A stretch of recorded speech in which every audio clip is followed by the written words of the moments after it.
Walk up, the staggered back foot, front foot process, how we teach it, and how it applies to the water. So as more and more people have gone through this program very successfully, more really good questions have come about. And the process of back foot first, then front foot, and why we teach it as a walk-up and how it applies to the water is a great question that can come up consistently. So in a previous video, I talked about speed, right? And the speed of the process is entirely dictated by the wave. So go take a look at that video if you need. But in this one, I want to talk about why we teach it, staggered back foot, then front foot, and how it truly carries over. So as we begin teaching a walk-up process, it is nice extension, eyes up, head up. If you're on a long board, big triangle, small triangle, up, okay? Now, what we can also look at is essentially up, back foot, front foot, up. In the water, especially if you're on a shortboard, it's not a staged up, oh, back foot, cool, that's there now, then this foot, and then up. Obviously, the process has to happen to unfold at sport speed. So what generally happens in the water, and again, you can review that Brent Rose video that I reference often, or watch any of your surf films. And what you will see is nearly always the back foot landing first and then the front. But the back foot is landing first because it doesn't travel as far. It's only going to the back tail pad. Now again, this can apply to a longboard, but I'm really talking about shortboards here. The back foot will just about always land first because it doesn't travel as far, right? So it goes less distance. Of course it contacts first, then the front foot contacts. So if I'm on a shortboard, I don't pull first and then post and then drive. It is more of a both knees sliding, back foot lands first because it's not traveling as far. But the reason we teach it initially, a staged 1-2 process, is so that people can feel the ease of the movement. Human beings, growing up developmentally, we know how to be on the ground and how to get up and how to walk forward. This staged process of uprighting, 1-2, sequencing forward, running forward, taking my momentum forwards. It is known to the human being, the human brain, the nervous system, quite generally speaking. So we begin teaching that so that it is an easier, smoother process to unfold rather than, right?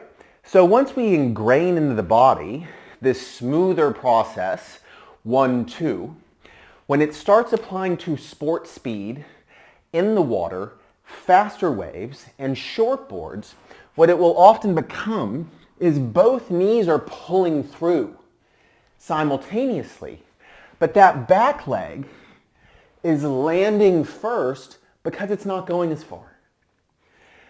So at sport speed, both knees are starting to pull through.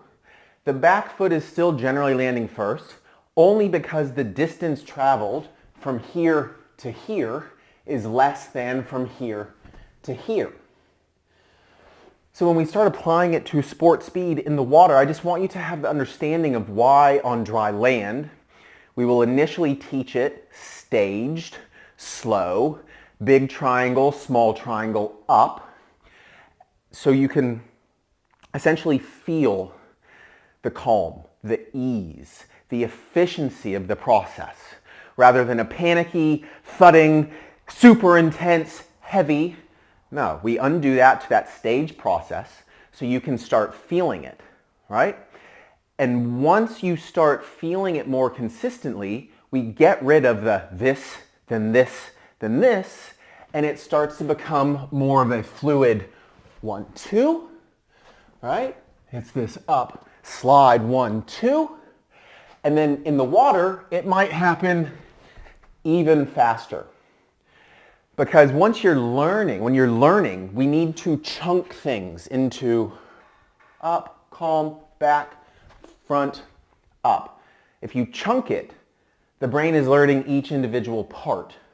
In the water, you don't have the ability to think, okay, yep, got that now, okay, yep, got that, then up. It needs to unfold more simultaneously. So that's where we start getting into the slide up, back foot landing first, then front foot. But in the water, it just has to unfold in more of a fluid sport speed process.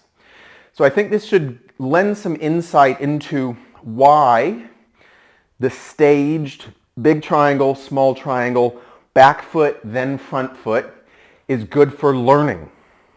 But once you're in the water, that process needs to unfold more fluidly, but you generally almost always see back foot landing first, then front, because of the fact the distance traveled by the legs is less for the back foot. So a cue that's been really helpful for a lot of people recently is if you just think the whole point of a pop-up is to go from laying to standing. So if you just think head to the sky, that's why I always cue eyes up, chin up. But if you just think a rope is pulling the skull to the sky, you're paddling in, and as soon as you start coming up, it's because a rope is pulling you upwards. If you just think that rope is pulling my head up and my knees pull through in the direction I want to go. Head to the sky, knees pull through, boom. And you can do that. I'll do it switch stance right now. Head to the sky, knees pull through. So it's this almost like my knees are sliding under and up. But for teaching circumstances, we would break that down into more of a staged, staggered process. And as you evolve in your training, the staged, staggered becomes more fluid, more momentum generated until in the water, head to the sky, knees pull through, back leg lands first because it's not traveling as far, and you're good to surf. I hope this lends you some insight and a few aha moments to then apply it to your surfing.